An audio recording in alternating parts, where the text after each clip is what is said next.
I think I'm in a toxic relationship. Hits me, it breaks me down, it wastes my time, it isolates me. I keep coming back to it. Now, just to be clear, we are talking about Dark Souls, yeah.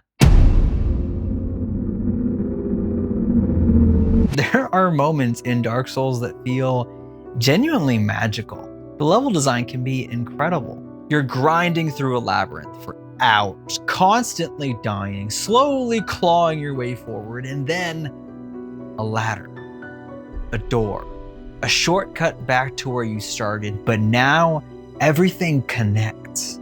That's the one thing Dark Souls does incredibly well. It rewards persistence with moments of brilliance. Those, oh my God, that's where I am? And then, because this is a relationship and not a one-night stand, Blighttown. Blighttown feels like playing the game while someone sticks their dirty finger in your eye and asks why you're not having fun. Tomb of the Giants is like trying to navigate IKEA with the power up, except the IKEA is also on a cliffside at night and it hates you. It's not just that there is a lack of light. You can literally see the moment that they decrease your visibility. There are a lot of challenging but fair moments in this game, but this one is an artificial challenge. And then there's the bonfire system.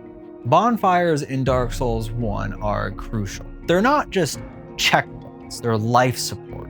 I came from Elden Ring, where sites of grace are like Starbucks. There's one on every corner. In Dark Souls, there's just not enough of them. And while most of them are on your path, marking your progress, a few key ones are hidden behind illusory walls. Walls that, as an average player, you would have no idea existed if you were playing offline.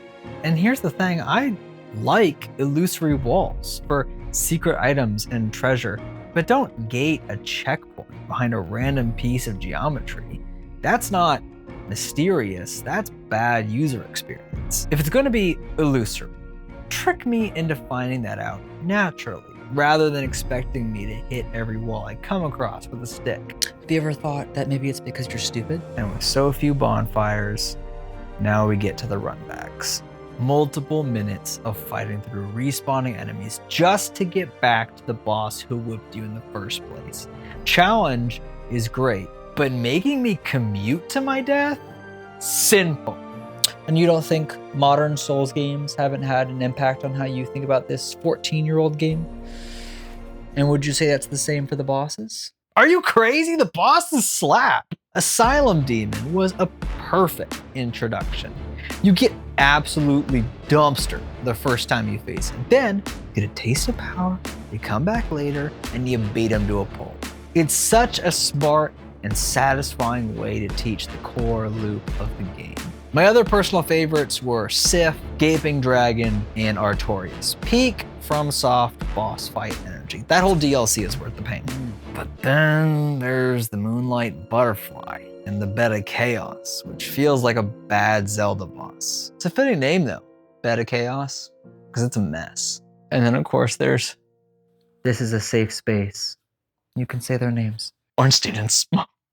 And if you don't mind me asking, how's the communication? No, non-existent. Doesn't tell you anything. I killed a dude who told me I could kill dudes for resources, and then he turned out to be the guy who gives you direction in the game. My bad, I guess? After ringing the first bell, I thought, all right, I went up for this one. He told me the second one was down, so I go down. All the way down.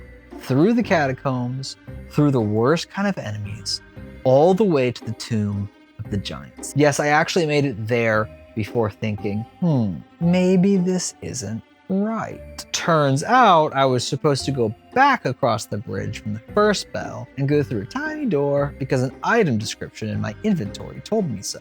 Can't Read. That's when I cracked. I looked up a guide, and honestly, you should too. The fun isn't in not knowing where to go. The fun is trying to get there. So why do you think you keep coming back? Because even when I don't understand what's happening, I feel it. The world is crumbling. I'm barely holding on. I'm small, I'm weak, fragile, hollow, but I move forward. There's no story in Dark Souls. I mean, I know there's a story. I've watched the same YouTube videos you have. What I'm trying to say is Dark Souls doesn't tell you a story. It makes you live one. Every swing, every dodge, every quiet, echoing footstep down a dark, oppressive hallway. Every NPC that makes you question your trust in anyone with an evil laugh, which is every single one of them, by the way. It's not a game about plot. It's a game about presence. I don't need a cutscene to tell me I'm the underdog. I just need to look around. This world is wrong. It's twisted, cruel, but I survived through all of it. And then you've gone all this way and it just sort of ends. The credits rolled and I was like, is that it? And then it restarts with me in the prison. And you know what I did? I kept playing. And that's kind of just like life, right? And why I think this game has affected so many people in positive ways regarding their mental health. It doesn't trivialize life. Every day is a challenge, and challenges are meant to be overcome. Facing your challenges head on rewards you humanity. But if they defeat you and you don't get back up, you feel hollow, don't you? Maybe I should stop asking and assuming something about you, but that's how I view challenges in my life.